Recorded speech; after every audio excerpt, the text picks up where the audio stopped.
turacafise isura y'igihugu kikirya ibiturire na cane cane ku bintu vyo kunyuruza no gusesagura amatungo y'igihugu. Ivyo bishikirizwa na Faustin Ndikumana arongoye ishirahamwe PARCEM. Ibi usanga amasoko marché public asigaye atangwa gutyo atamategeko akurikije, ivy'amabide bien sosi ibikoresho vya leta usanga bikoreshwa uko bigomvye, n'ivya concussion amahera atozwa gutyo, blanchiment ivyo kweza amahera musuma n'ibindi. Urabona ko n'amadosiye amwe yo kurya turire usanga amadosiye nk'ayo vya baraje kajeke bigenda uko vyabereye muri ministere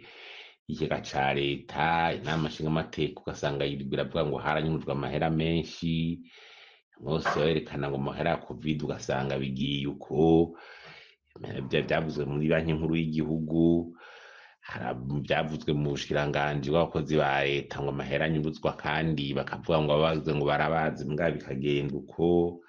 amafaranga y'ubutara atigera aboneka, ubutare buratorwa ngo buragute ngo burashorwa mbwo utigera ubona iyo bwaciye, usanga bivuga ngo hari abaronse amahera y'amadovize batigeze binjiza ibidandazwa, byose ugasanga bigenda bihera gutyo, n'ibindi vy'ameriko biravugwa ngo igitoro kiranyuruzwa, ibintu n'ibindi mbwa butigera ubona inkurikizi na ntoyi. Faustin Ndikumana arongera agasaba ibintu bikuru mu vyokorwa kugira umugambi leta iherutse gushiraho wo kurwanya igiturire uje mu ngiro kandi ukore neza. Gushiramwo abanyagihugu n'ibinyamakuru mu kurwanya igiturire, hajya bagira ico bita dénonciation bagakingirwa, n'ibimenyesha makuru bikidegembya na cane cane mu kudoma ku rutoke aho ibiturire biriko biraribwa, na cane cane ibiturire vyo hejuru ivyo bikomakomeye. Ikigira kabiri guhindura amategeko, cadre legal, amategeko nkuko twari tubisaba kuva kera, amategeko usanga afise utunenge, hanyuma bagashiraho inzego zikomeye cadre institutionnelle, hari izagiye ziravaho, ariko nta gihugu gishobora kurwanya igiturire kidafise ico bita inzego zihariye zikomeye zifise uburyo n'abahinga mu kurwanya rukaranda. Hanyuma hagaca habaho ico twokwita les actions de prévention, gukinga bimwe vyo kwerekana amatungo ku bategetsi bo hejuru, ibijanye n'ibintu bitavangika mu mabanga, usanga abantu bariko baradandaza bakora ibi bishorera mu buzi bwa leta, ivyerekeye gukorera mu muco budget, transparence budgetaire, abantu bo mu ntwaro bategeza kwerekana ivyo bakoze, ivyo bita redevabilité, hakaba izi nzego zikontora amahera ya leta za cour des comptes usanga ziriko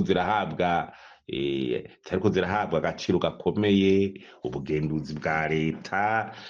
ubugenduzi mu ministere, mu bya Service national de renseignement financier, na volonté politique ikomeye rero iyo hejuru, ku buryo abantu baca kurwanya igiturire mugabo usanga hari abantu bamwe bakingiwe. Ivyo rero vyotuma hari ibihinduka, tukaba dusaba rero ko leta yobikorerako, ko yarinze ishiraho uwo mugambi w'igihugu,